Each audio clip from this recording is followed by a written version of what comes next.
এটা হচ্ছে হযরত শাহজালাল আন্তর্জাতিক বিমানবন্দর ঢাকা টার্মিনাল 2। রাতে ঢাকা আন্তর্জাতিক বিমানবন্দর কেমন দেখা যায় এই ভিডিওর মাধ্যমে আপনাদের মাধ্যমে উপস্থাপন করার চেষ্টা করব। আসসালামু আলাইকুম, আশা করি সবাই ভালো আছেন। আলহামদুলিল্লাহ আমি অনেক ভালো আছি। তো আজকে আপনাদের জন্য নতুন একটা ভিডিও নিয়ে চলে আসলাম। তো আজকের ভিডিওটি হচ্ছে ঢাকা আন্তর্জাতিক বিমানবন্দর। তো রাত্রিবেলায় এই বিমানবন্দরটি কেমন দেখা যায় সেটা আপনাদের মাঝে উপস্থাপন করার চেষ্টা করব। তো এখানে আপনি ঢাকা বিমানবন্দর প্রবেশ করার পরে দেখতে পাবেন যে এখানে অনেক সুন্দর একটি ফাঁকা জায়গা আছে এবং ফাঁকা রাস্তা দেখা যাচ্ছে। রাস্তার পাশে আপনি বিভিন্ন ধরনের গাছপালা দেখতে পারবেন এবং এখান থেকে সামনে হচ্ছে আপনার সেই টার্মিনাল। তো এখানে আবার দেখতে পাবেন কিছু একটা বাগান করা আছে, অনেক সুন্দর সুন্দর ফুল গাছ লাগানো আছে। এখানে কিছু ভাস্কর্য তৈরি করা আছে। এই দেখতে পাচ্ছেন অনেক সুন্দর একটা বাগান, বাগানে অনেক ধরনের ফুল গাছ লাগানো আছে, সৌন্দর্য বর্ধন কিছু গাছ লাগানো আছে। রাত্রিবেলা দেখতে তো সেজন্য এখানে দেখতে পারেন যে এখন আমি একটু উপরতলায় আছে, দ্বিতীয় তলায় এসে দেখতে পারবেন উপর থেকে নিচের দিকে দেখতে অনেক সুন্দর লাগবে। উপরতলাতেও আপনি এই টার্মিনাল দেখতে পারেন, বিভিন্ন ধরনের এখানে লোকজন যাতায়াত করে। তো আমি উপরে আসলাম, উপরে এসে নিচের ভিউটা আপনাদেরকে দেখানোর চেষ্টা করলাম। তো এটা হচ্ছে টার্মিনাল 2 এর সামনে যাওয়ার প্রাইভেট কারগুলো যায় এখান দিয়ে এবং এখানে গিয়ে বিভিন্ন ধরনের গাড়িগুলো পার্কিং করে রাখা হয়। তো দেখতে পাচ্ছেন এখানে বিভিন্ন ধরনের পার্কিং করার গাড়ি রয়েছে।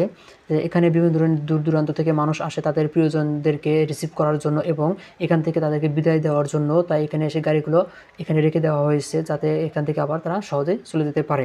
তো এখানে দেখতে পারবেন যে টার্মিনাল 2 ওইখান থেকে, আর টার্মিনাল 1 আছে হচ্ছে ওইদিকে, বাম দিকে হচ্ছে টার্মিনাল 1। তো এখানে 2 তলা এখানে কাজ করে হওয়া যায়। তো এখানে হচ্ছে টার্মিনাল 1 এক নাম্বার হচ্ছে একটু বাম দিকে। আর দেখতে পাচ্ছেন টার্মিনাল 1 ওখান থেকে আপনারা যাতায়াত করতে পারবেন। ওখানে লোকজন যায় এবং আসে। এখানে 1 নাম্বার যেমন কাজ করে 2 নাম্বার হয়তো ওরকম কাজ করা যায়। তো রাত্রিবেলা দেখতে অনেক সুন্দর লাগছিল। চারদিকে শুধু লাইটিং আর লাইটিং, অনেক সুন্দর আলোগুলো দেখলে নিজের শরীরের চেহারাটাও সৌন্দর্য বা অন্যরকম দেখা যায়। তো এখানে আপনি প্রবেশ করার পরে দেখতে পারবেন এখান থেকে গাড়িগুলো বিভিন্ন লেনে মাধ্যমে চলে যাচ্ছে। তো এখন দেখতে পাচ্ছেন যে আমি হচ্ছে 2 তলার উপরে আছি। 2 তলার উপর থেকে আপনাদেরকে দেখানোর চেষ্টা করতেছি যে নিচের দৃশ্যগুলো কেমন দেখা যায়। নিচের গাড়িগুলো অনেক অনেক লোকজন এবং অনেক গাড়ি দেখা যাচ্ছে। এখানে অনেক লাইটিং রয়েছে, এই পাশে একটা গাড়ি পার্কিংয়ের জায়গা রয়েছে। তো আমি এখানে আছি হচ্ছে 2 তলার উপরে।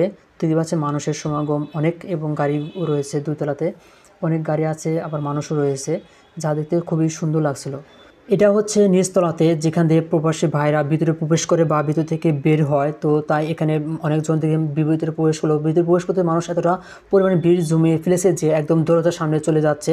কিন্তু আইন শৃঙ্খলা বাহিনীরা বারবার তাদেরকে সতর্ক করার পরেও তারা কথা শুনছিল না। কিন্তু আমার কাছে খুবই বিষয়টি খারাপ লাগছিল। কিন্তু পরে আমি বেশিক্ষণ না থাকতে পারে পরে ভিতর থেকে বের হয়ে আসতেছিলাম।